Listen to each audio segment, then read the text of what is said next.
Olá, meu nome é Miriam de Souza Rossini e eu fui coordenadora do PPG-Com em 2 gestões seguidas, entre 2011 e 2012 e 2013 e 2014. Na primeira gestão, a minha vice foi a professora Sônia Carenato e na segunda foi a professora Nízia Martins do Rosário.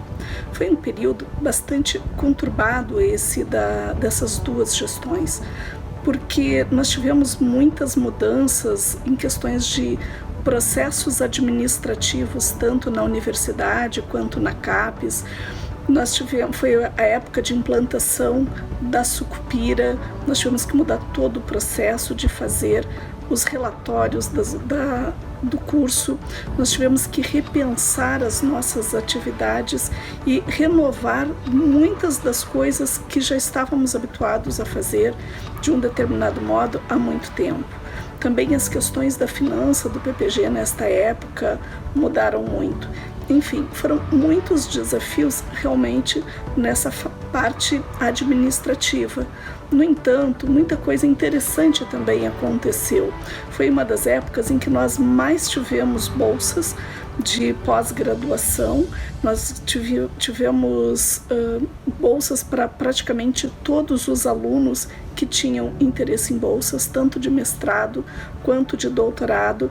Nós tínhamos muitas bolsas também para os alunos fazerem suas pesquisas no exterior, então nós tivemos muitas bolsas de doutorado, sanduíche, muitos alunos foram para a Espanha, para a França, para a Inglaterra, para os Estados Unidos, enfim, para muitos países aonde puderam complementar a sua formação, a pesquisa que estavam fazendo junto ao nosso programa. Então foi uma época em que se investiu muito em internacionalização, se investiu muito em que os programas realmente pudessem melhorar, pudessem qualificar tanto o seu quadro de professores quanto o seu quadro de alunos.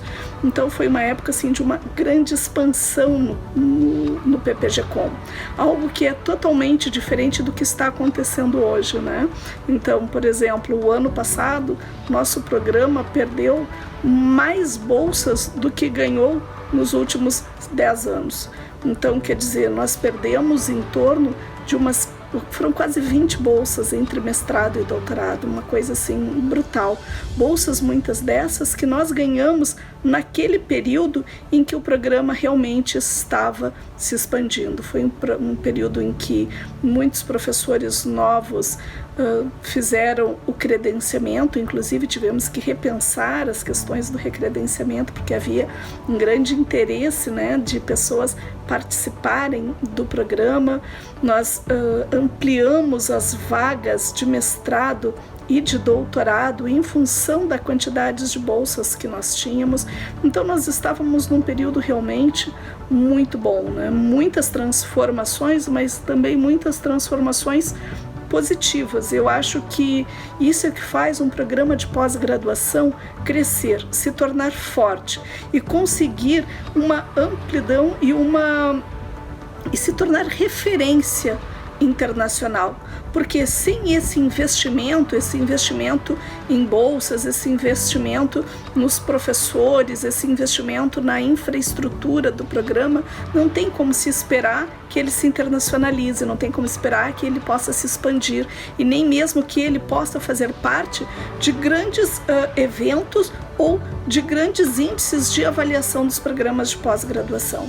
Então, esse esforço, que é um esforço coletivo, é um esforço de professores, é um esforço de alunos, também precisa ser um esforço institucional desde cima, desde o governo federal. Então isso é uma coisa extremamente importante no momento que nós estamos vendo as universidades serem praticamente enxugadas, né, nos seus quadros de professores, nos seus quadros técnicos, uma dificuldade de ter novos alunos na medida em que houve toda uma expansão também para que a gente tivesse uma inclusão de novos alunos, né, e o programa fez todo esse movimento de inclusão.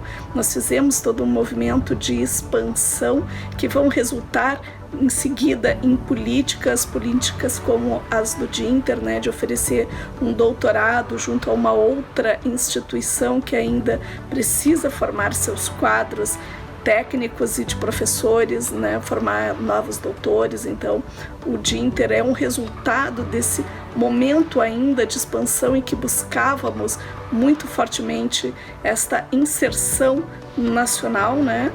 Fizemos naquele momento também vários projetos Procad, que são projetos que envolvem universidades de diferentes partes do Brasil. No momento que eu estava terminando a gestão, em 2014, nós ainda tivemos aprovado também um Procad que envolveu a Universidade Federal do Pará e que envolveu também a Universidade Federal do Sergipe, com um projeto que foi um projeto muito bonito e que gerou muita produção, muito conhecimento realmente sobre as formas como as pessoas se veem, se comunicam em espaços pequenos.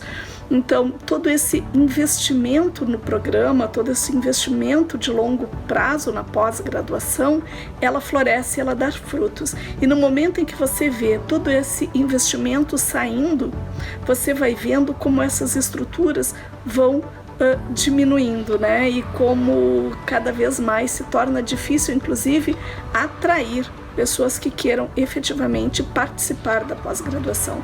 Então, se nós queremos um projeto de longo prazo de pesquisa, de formação de pesquisadores, de pessoas realmente participando desse campo que é extremamente vasto, extremamente importante, que é o da comunicação, nós realmente precisamos que essas verbas, elas venham, elas se mantenham, que esse investimento seja constante como ele foi naquele período, né, naquele longo período em que eu pude ser coordenadora deste programa, né, entre 2011 e 2014. Realmente foi um período muito bom, né? Eu tenho muitas boas memórias e eu espero realmente que a gente possa, num período próximo, reviver tudo isso.